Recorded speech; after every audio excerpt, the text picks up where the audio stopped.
All right, so this is Relax Teams. We meet every morning, every Wednesday at 8 a.m. here via Zoom. What we do is we come together to help a bunch of business owners come together to help each other's business. We have one person per each profession, and visitors are always welcome. We limit it to only 30 members. And the types of positions that we look for, again, we are open. You don't need to just be in these positions, but these are positions that are available and open at this time. We're looking for a loan officer, real estate attorney, family law attorney, anything, the health spa, children's care, pet care, college planner, staffing firms, home improvements, various home improvement areas. I know real estate market's very busy and these people are very busy. We're back to traveling. So any travel professionals, DJs, entertainers, parties, wedding photographers, and the such. So with that said, we'll go through and introduce everyone. Myself, we'll start here with Relax Tax. What Relax Tax is, we specialize in helping people to retain more of what they earn. We found that whether you're a business owner or whether you're an individual, when it comes to business owners, there's a ton of new tax credits and available things that are out there that people aren't taking full advantage of. So we help you to take advantage of the tax advantages that are there. In addition, if you're an individual, it comes down to tax, insurance, and debt. Taxes never happen in a vacuum. And if you address insurance, debt, and taxes in a vacuum, it tends to work against each other. So by working with tax, insurance, and debt together, as long with tax credits, we're able to help people to retain more of what you earn. And that's more important, not what you make, but what you retain. With that said, we're up to Paul. Good morning, everybody. Paul Tavin from Digital Maestro, where we harmonize your online strategy. We're a website and marketing company located here in Somerville, New Jersey.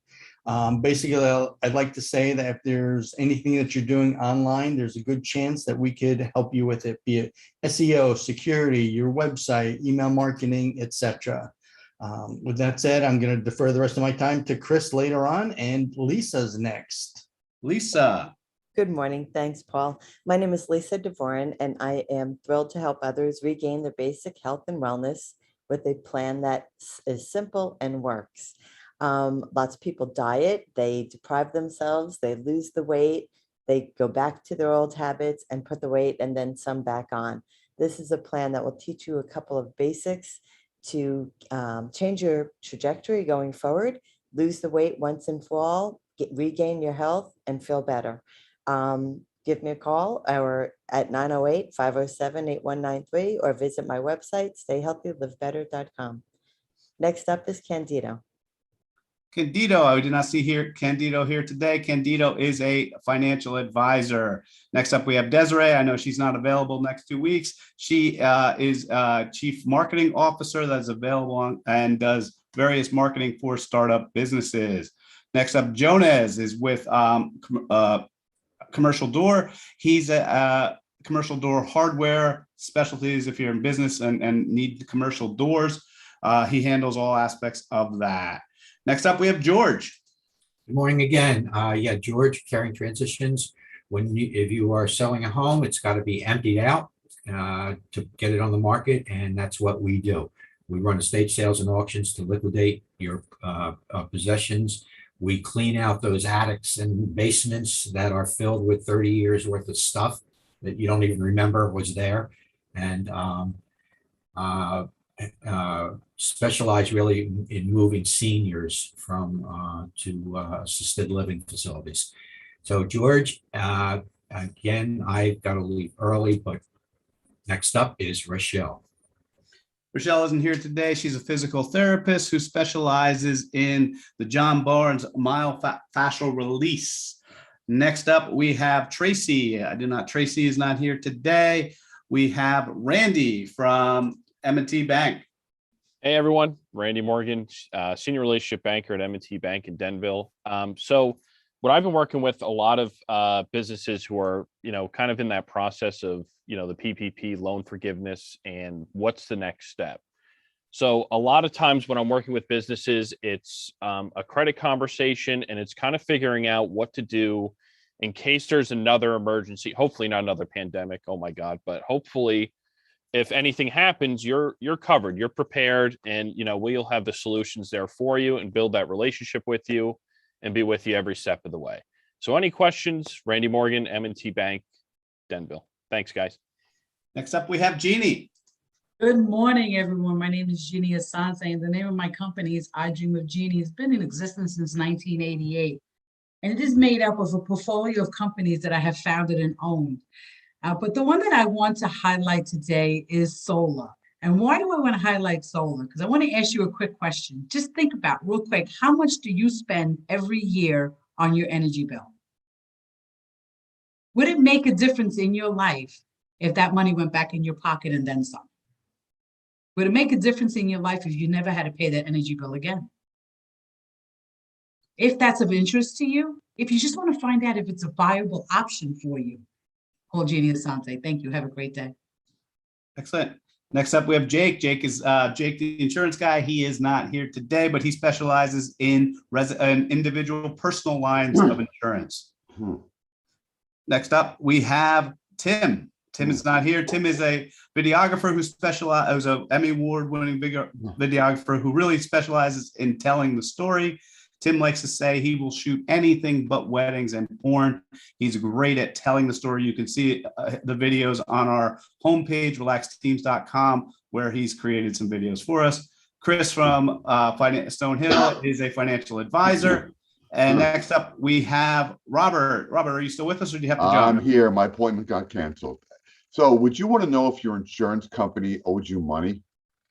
The fact is, most people do have money owed to them by their insurance company. Do you know when you do have a loss that the insurance company does not have a fiduciary responsibility to you at all? They don't have to tell you what's wrong with your house when you have a problem or what needs to be repaired. It's your responsibility to tell the insurance company, which leaves thousands, if not tens of thousands of dollars on the table that is owed to you by your insurance company. You're the little league batter facing the New York Yankees starting pitcher. They're professionals at denying and giving you as little as they can get away with. Speak to me. I'm a free service. I'm provided by the states that I operate in to be your public advocate in everything that has to do with property insurance. Thank you, Dennis. And who's up next? Chris. Excellent. And next up, we have Chris. Hey everybody, Chris Clipper from On the Bus Sales Training, Coaching, and Consulting, and we have a community for business owners and people that sell in general. We had a sales training yesterday on how to hire and manage salespeople. As you know, that can be a very difficult task.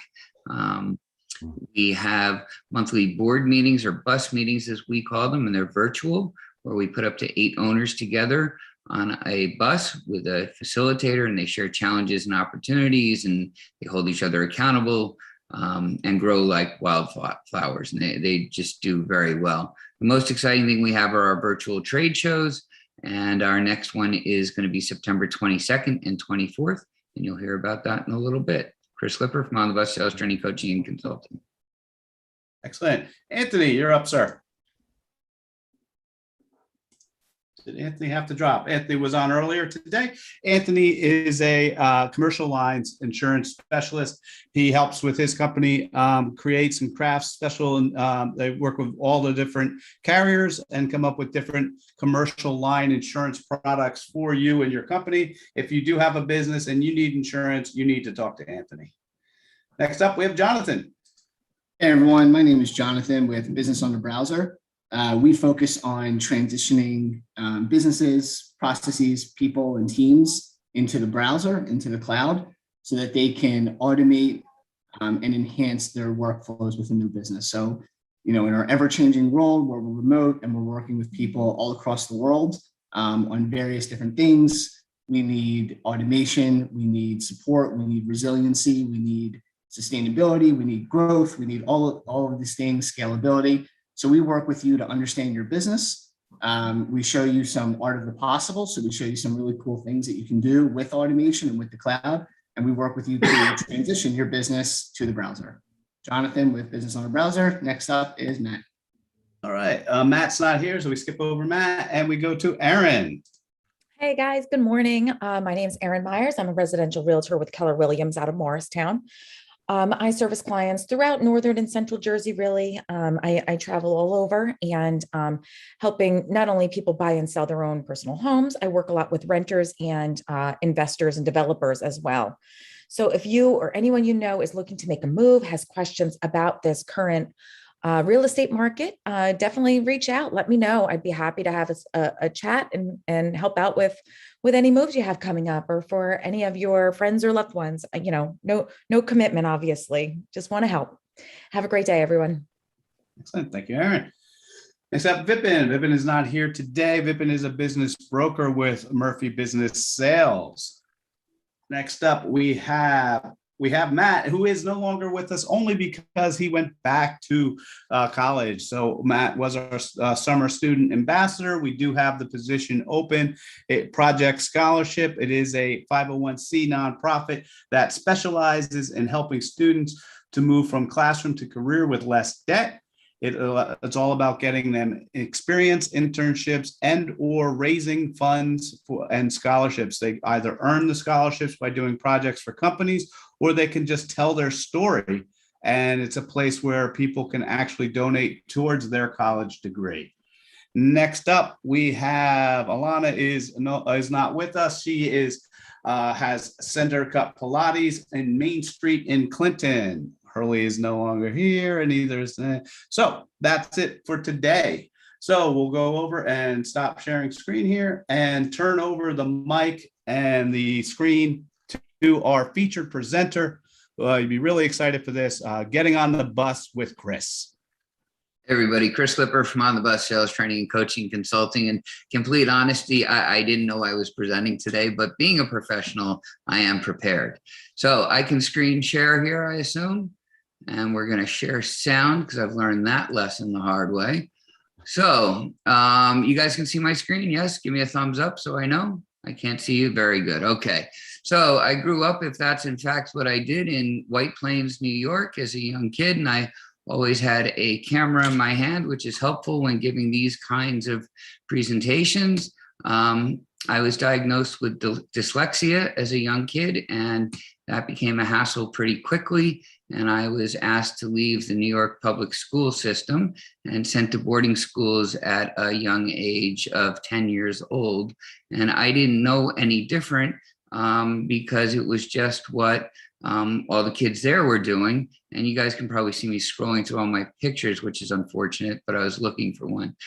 In boarding school, I was introduced to different sports and different things that were important to me. And I became a hockey player.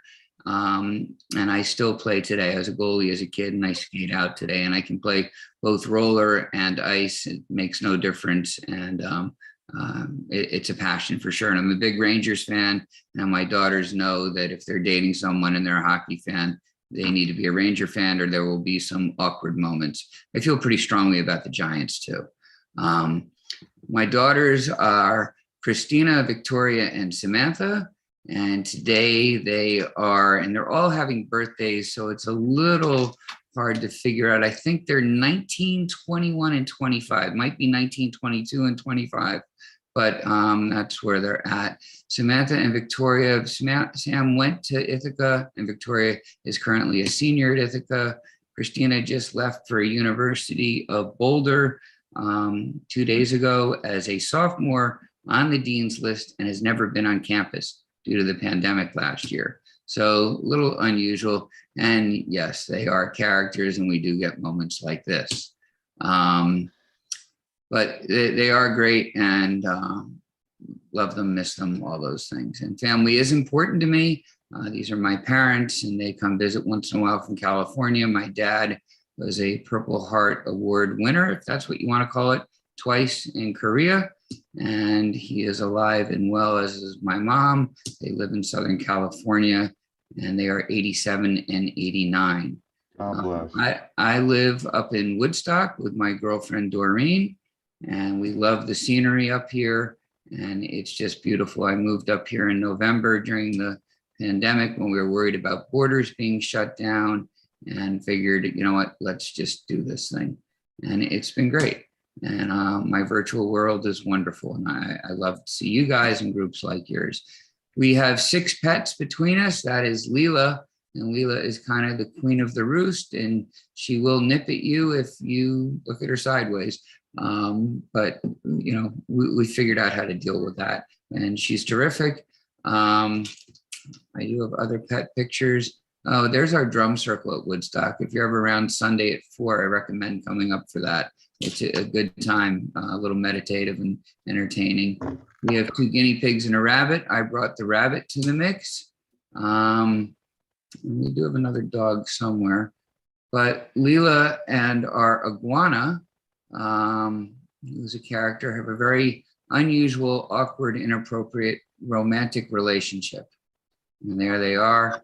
And the iguana blushes whenever she's around, and she carries on, and they like to be in the iguana's cage together. So that's just a little bit about me. I do love to mountain bike, and I have an electric bike, and I ride through town a lot. You can see me in Woodstock on my bike, sometimes with a drum on my back. Music is very important to me. This is my favorite band, Dark Star Orchestra, and they do dead shows note for note, and you have to kind of guess what show it was. I can see from the stage set up here, this was not a show. It was an original set list because they have the big drums out, and the Lisa, who's the woman singing, would be a 70s show, and the big drums came out in the 80s. So it has to be an elective show. And that's kind of what we do for those of us that are in the know. And it's a lot of fun. And I do see music one show at a time. And it's just fun. It's my recharge. I've gotten to meet a lot of my heroes through that. That's Melvin Seals, who is Jerry Garcia's keyboard player. That's Michael Falzerano, who was in Hot Tuna for 10 years and the New Riders for 15. And Bobby Weir wished me a happy 40th birthday backstage. He's from the Grateful Dead, and I spent 4 years with them. So I've gotten to have a lot of fun over the years. As a kid, to be honest, being in boarding school from when I was 10 to 18, by the time I got to college, it wasn't going to be a fit. You know, I gave it a shot at 2 or 3 colleges, but I wanted to work, and it was time to get out there. And I started working also young. I had my Series 7 on Wall Street when I was 20 years old. And I worked up on institutional trading desks. I worked at mutual funds and down on the floor. And I lost my job on the floor the Friday before the Monday crash in 1987. And it wasn't through any brilliance on my part. It was just, I couldn't keep up with the numbers. They had buy programs and sell programs upstairs. They'd push a button and poof, the floor would go nuts. There'd be a rumbling on the floor. And it was a crazy time, a lot of fun, but a lot of stress, a lot of pressure. And I miss the Wall Street people, amazing integrity on Wall Street. And handshake is very valuable down there, that if somebody says they're going to do something, they're going to do it. So don't believe everything you read about that industry. There's amazing integrity. If somebody says they're going to buy something, that's a contract, you know, and they stick to it. After Wall Street, I worked for a magazine called Venture Magazine. It was a magazine for entrepreneurs that my family owned, and did fine there. It's always hard to work for family, at least for me, and it was time to move on. And I started companies. And I had a marketing company for a while, a sports company where I'd sold tennis rackets at country clubs. And the problem was I would always sell more than the companies could make. It happened at an embroidery company, and they were the world's oldest and largest, but my orders wouldn't get filled because they couldn't get it done in the time frame. And it was troublesome. And it was just time to kind of move on. And I started inventing professionally and became a professional inventor. And this is one of my inventions called MedTats. And what I did with that one was I took removable tattoos that the kids wear and turned them into transdermal delivery systems that would deliver drugs and vitamins. And the image would change as the drug was delivered. And so if we were doing a birth control patch for a woman with a 1-week time release, we could have an image of a rose with 7 petals, and it would lose a petal a day. The FDA found out what we were doing, got very involved, and pressured me. They invited me to come down to Washington for what's known as a pre-IND meeting. You meet with 40 guys in white coats, and they started pressuring me to work on fentanyl. And I didn't want to do fentanyl. And they kind of put the screws to me, and I kept saying no. It was a class 3 narcotic, not my thing. And I was manufacturing in China. How do you get the raw form from here to there and back? And just logistical nightmare. But all of a sudden I started having problems at the patent office, which I'd never had before. So I stopped inventing and started coaching different business owners and started On the Bus. And On the Bus originally started, I was a member of an organization called TAB, the Alternative Board, wonderful company, wonderful organization for the owners, where we coached business owners. And the person who owned it started getting sick, and whenever he couldn't make a meeting, he asked me to run it. And eventually he died, and I bought the franchise. And I had already started On the Bus, which helped business owners with sales. And now I own this TAB franchise, and we were coaching sales training companies. So On the Bus kind of got put on hold while I focused on TAB for 10 years, and we would sneak it in once in a while. We would do lunch and learns and things like that. But the franchise grew nicely. I mean, these were some of the members. I had the world's oldest or largest and fastest growing franchise with over 80 owners that I was coaching every month. And we would have great events like that one. And you can see some others. And these were our meetings. And, you know, all these companies were $1 million and above companies. So they were doing well. I was doing well. It was all very interesting. One of my owners back in 2014 said, trade shows suck. And I was like, no, they don't. You might suck at doing them, and I'll prove it to you. And so through our On the Bus system, we had 2 classes teaching our owners how to get more out of trade shows.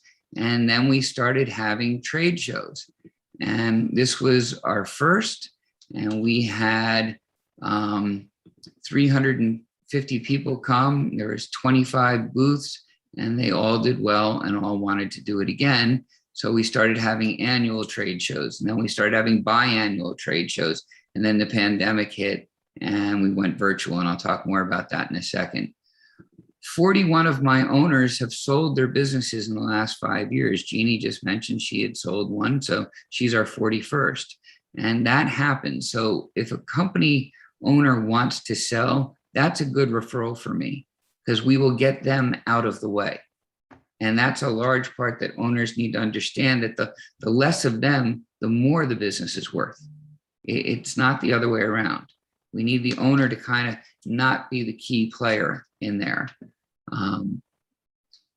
9 of our owners sold in 1 month. And I was like, well, great for them, bad for me. I lost 9 clients. So what do you do? And I made a long video featuring all of them. This is one of our members getting stitches. There can be some blood involved once in a while. But we do have a lot of fun. And so what we do at On the Bus is we do have classes, and we teach different systems. That's a system simulating a 60-minute meeting. You know, what do you do if you get the referral, right? You schedule a meeting. First, confirm how long it is. And then how do you break down that time? What do you do with that time? And we teach people what to do there. We teach people how to delegate. That there's things that you enjoy doing, there's things that the company needs, and there's things that you're good at. If it doesn't touch all 3, don't do it. Delegate it, give it to someone else. So those kinds of things. Our classes can be very small and intimate. I was kicked out of BNI, probably worth mentioning, and I started my own groups. So we had Mang, Bang, and Pang, Morris Area Networking Group, Parsippany Area Networking Group, and Bernard's Area Networking Group, which put me in front of about 120 owners a week. And that was great, a lot of fun. Today, everything is virtual. And the thing that I want to talk about today are our virtual trade shows, because we have one coming up on September 22nd and 24th. It's a 2-day show. The 22nd will run from 2 to 5. Then we shut down all the booths and have a big networking event from 5 to 5:30. And we've done this before, and that's the networking event. That's one page of it. It works out really well. So here was a ribbon cutting at one of our booths. And I will tell you that it feels like a live show. It is virtual. It is on the Zoom platform. We teach our members how to think of these boxes in terms of a booth versus a box. And we have 2 classes prior. One involves role playing and a test drive. For any of you that have gone, you can attest to it. It feels real. Our next show, my biggest problem is I have more people signed up now than we ever had by tenfold. we don't have enough vendors to handle all the traffic we're going to have. Sounds like a good thing. It's not. Because what are our vendors going to do when there's 10 or 12 people in their booth? So there's going to be some real coaching involved there. How do you handle that? So we already have 40 people signed up. Normally at this point, we'd have 4. I've been networking all over the place, not just in this country, and finding amazing events. Paul and I were at one yesterday. It was a lot of fun. And I recommend coming, attending. If you know somebody who wants to exhibit, that wants to reach small business owners, primarily in New Jersey. It's New Jersey and New York are where the exhibitors are from. All of our exhibitors have the right to also present. We have 3 presentation rooms that run all day. We have 2 tech rooms. So if anybody has a problem, we have techs on site. We have a directory room. So if somebody wants to see where the booths are and what's happening, they go there. We have a presentation schedule room. We have a greeting room with a video teaching people how to do this stuff. So we've kind of got this all figured out. This is our 5th one this year. So we've done a lot of these, and we have another one coming up on December 3rd. It's exciting, it's interesting, it's innovative. Our average stay of attendees is 103 minutes, and that's at a 3-hour show. So people always say, I'm only staying for 10 minutes. 2 hours later, they're still there. Yeah, it's just unbelievable, and it's fun. And business gets done. All of our exhibitors, with the exception of 2, have exhibited before, multiple times. Randy can tell you at the last show, they had 3 booths. One on the personal side, one on the business side, and one on some other side. I forget what it was. And I think they brought 37 people. So again, in the past, our problem had been getting traffic. We have the reverse problem now. We have too much traffic. So if you know somebody who wants to be overwhelmed with opportunities, this is going to be a good show for them in September. So I think that's enough out of me, and I hope that was within the time frame. Chris Lipper, On the Bus Sales Training, Coaching, Consulting. Any questions? Hey, Chris, Yeah. usually when we talk about hot tuna, there's a word we put in between words. I'm sorry. Usually I've never called them hot tuna. There's usually another word starting with F between hot and tuna. Okay, so you know, where's my picture with me and Yorma?